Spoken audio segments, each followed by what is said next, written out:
I was, for example, I was in Toronto and I like checking out the new stores that are there, and I was in a hurry, because I'm always in a hurry. I went into this big new posh store in downtown Toronto, which purports to be like this big deal, store, and they totally impressed me.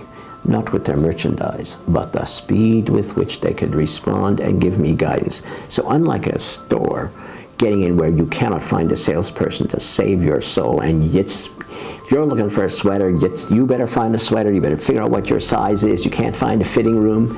Here, I had arrived in the clothing section of the store, I'd barely gone in, and some very friendly but not obtrusive person said, "Can I help you?" I said, "Yes, I'm in a hurry, I need something." He said, "Here it is," and he showed me the whole selection immediately. It wasn't together, so he said, "It's here, here, here, and here." I said, "Why is it all separate?" I said, "That's how we do it.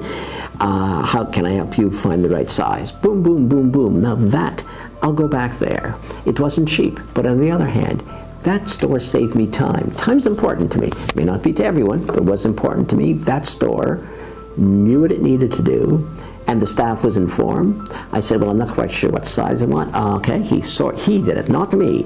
He didn't say, "Well, maybe whatever." So he said, "I think these three should be right here.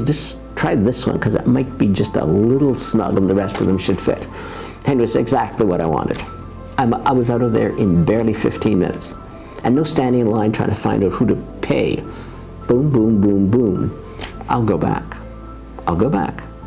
Now, that store actually, because its narrative was high service, it delivered what it said, because I would not have gone a second time if, having heard this message from them, I'm roaming around like I was in Walmart with not a helper in sight, right?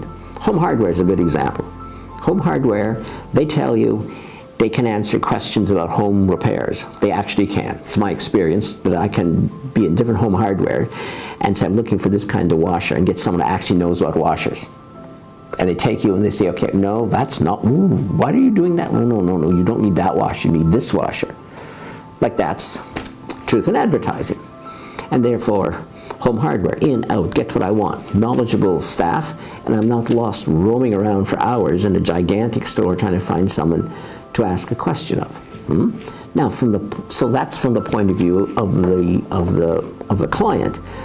On the other hand, from the point of view of the customer, there has to be two parties to any act of communication. So there's the narrative, there's the goal of the business, the narrative they're communicating, which they better be able to deliver. On the other hand, there's the customer, who has his own needs, right?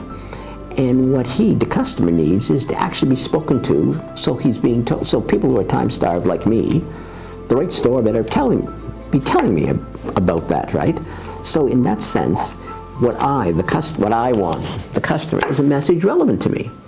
Do not tell me that we have the cheapest sweaters in Toronto, because for me that's not a relevant consideration. It is for other people, that's fine. I'm not telling everyone to buy expensive sweaters. The cheap sweater will serve in many purposes to keep you warm for one winter, and then it falls apart. That's fine. But you make sure that you have the right customer and that the message is relevant to them. So don't communicate to me like stupid things that I have no interest in.